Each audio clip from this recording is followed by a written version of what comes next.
Ngwatanio ya clinical officers ni Niyaungamya Mukomo ula Metwaiisye kwa Kilungu cha Mithenya 3 Yikulya Amemba Mayo Kusyokethya Wiani Kyavikiiwa Itina wa Kwikiwa kwa Wiw'ano Maovisini ma Muvia wa Uiiti Wiw'ano la kusiiwa ni Maovisa Muviani na Silikalini ya Kaunti lina Kwenana na Ngwatanio ya Maovisaa ma Uiiti ni kana Mukomo na ula ukwiye lungu ya matuku 23 taothelie Ngwatanio yekumya moloto Maovisaa Kusyokethya Wiani. That we have been here so long where we sign agreement and they are never implemented. The same issue of SHA, last month we agreed, and someone somewhere sat on the agreement and decided not to implement, subjecting the Kenyan to 23 days of suffering when we are on strike. That should not happen.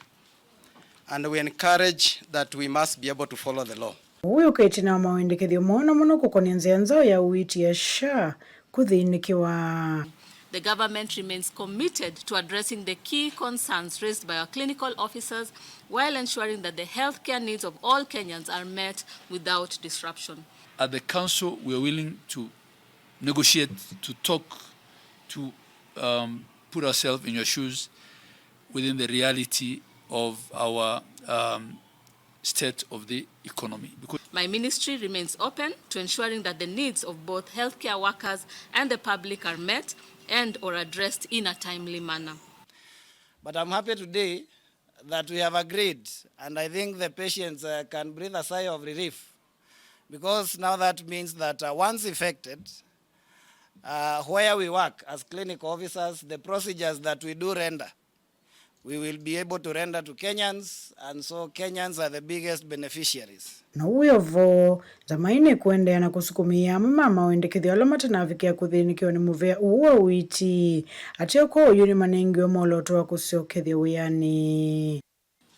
Having agreed and executed this agreement, the union has made decision to call off the strike, and our members are advised to resume duty immediately and not later than the next 24 hours.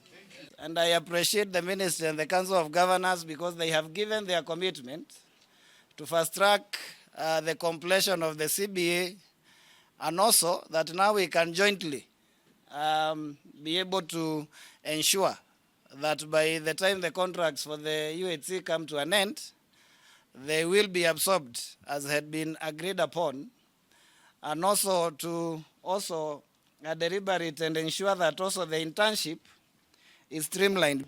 Mukomo uni withite utambaikite Uiiti pandu vai lungu ya wiki 3 wala wa umethite na ivinda yomo kavinda ni kalame utambuka kukwata Uiiti masivitali ni kivathukanyo. Say it has taken 6 months for us to be here, and we know that the people who are suffering are Kenyan.